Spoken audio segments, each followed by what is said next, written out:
आदाब नमस्कार, आप देख रहे हैं मंथन टुडे। मैं हूं आपके साथ उज़मा। बिहार में अल्पसंख्यक कल्याण समिति के सभापति के रूप में अख्तरुल इमान को चुन लिया गया है, लेकिन आरजेडी ने ओसामा साहब का जो है सिफारिश रखा था, लेकिन नीतीश कुमार ने अख्तरुल इमान को सभापति बनाया। अख्तरुल इमान को ही सभापति क्यों बनाया गया है, इसी मुद्दे पर आज हम चर्चा करेंगे। चर्चा करने के लिए हमारे साथ हमारी सहयोगी अजरा है। बहुत बहुत स्वागत है अजरा आपका। शुक्रिया उज़मा। असल में सवाल है कि अल्पसंख्यक कल्याण समिति के लिए आरजेडी ने ओसामा का नाम भेजा था, तो फिर सरकार ने अख्तरुल इमान को क्यों बनाया? जो सरकार का मेन मकसद था ही कि एआईएमआईएम के अख्तरुल इमान को ही चुनना। वजह आपको बताएं क्योंकि बहुत बड़ा गेम हुआ है उज़मा।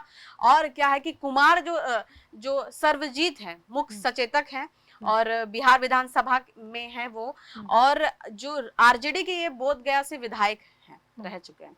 तो इन्होंने बहुत सिफारिश किया सरकार से। इन्होंने कहा कि ओसामा को बना दीजिए। बनाने का वजह भी ये था कि जिस तरह से विधानसभा चुनाव जो बिहार में हुआ था, राजद को बहुत करारी हार मिली थी। मुसलमान का जो वोट है जो बिखरता हुआ दिखा, और जिस तरह से दिखा कि जो बिखर गया, लालू तेजस्वी को बहुत बड़ा उसमें तकलीफ हुआ कि अब जब हमारा मुसलमान वोट कहाँ गया। तो मुसलमान वोट तो बिखर चुका था ऑलरेडी उनका इधर उधर। तो ये सोचे कि हम ओसामा को बना देंगे तो मेरा सारा जो वोट है मुसलमान का, उसको समेटने का कोशिश की ओसामा के तरफ से कि ओसामा युवा है, लोग उनको बहुत पसंद कर रहे हैं, तो सोचे कि ओसामा को बना देते हैं तो बहुत आराम होगा। लेकिन सरकार जो है एआईएमआईएम के अख्तरुल इमान को ही उन्होंने बनाया, इसलिए सभापति बनाया गया कि मुस्लिम वोट जो कि जदयू की तरफ नहीं भी आता है, तो मुसलमान की जो वोट बैंक है वो आरजेडी को ना जाके और कांग्रेस को नहीं जाके उनसे बचाने के लिए सोचे इन लोग की महागठबंधन में जाए या ना जाए, लेकिन एआईएमआईएम की तरफ से। वैसे भी नीतीश कुमार को बहुत उनको देखा जा रहा है कि वो लेकर सॉफ्ट कॉर्नर एआईएम की तरफ से उनका है थोड़ा सा,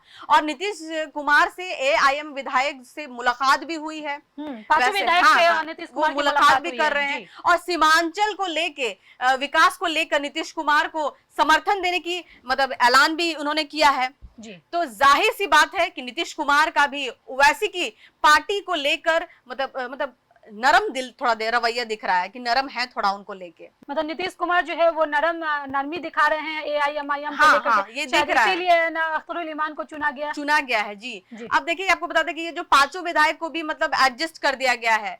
हाँ, लेकिन कांग्रेस के जो देखिए कि दो है, किशनगंज और से कमरुल हुदा, और अररिया से है ओबैदुर रहमान है, तो वो लोग भी हैं, लेकिन उन लोग बस एक सदस्य की तरह हैं। सोचने वाली बात ये भी है उज़मा, राजद में 2 मुस्लिम विधायक हैं। आपको बता दें कि आसिफ अहमद हैं जो बिस्फी से हैं, और फैसल रहमान है जो कि ढाका से जीत कर आए हैं, लेकिन दोनों का नाम नहीं दिया गया जी। सवाल यही हो रहा है कि इन दोनों को नाम नहीं भेजकर सिर्फ ओसामा का नाम क्यों भेजा गया? तो क्योंकि फैसल रहमान जो है वो पहले भी विधायक रह चुके हैं, इसके बावजूद भी। देखिए, बात क्या है कि ओसामा डॉक्टर मोहम्मद शहाबुद्दीन के बेटा है, और उनका अपना एक जनाधार रहा है। बिल्कुल। तो ओसामा को बनाने का यही मनसा था कि जो शहाबुद्दीन की जनाधार को सभा के नाम पर एकजुट किया जाए, उनके नाम पर हम अपना मुस्लिम वोट बैंक को अपना हम बना के रखें। इसमें लिस्ट में देखिए राजद की तरफ से देखिए अगर बोला जाए तो भाई वीरेंद्र का भी दिया गया था नाम, ओसामा का भी दिया गया था, श्री आलोक जो है उनका भी दिया गया था। आप देखिए तो वो सिर्फ और सिर्फ उनको टिका हुआ है। यादव और एमवाई का समीकरण तो वो लेके ही चलते हैं,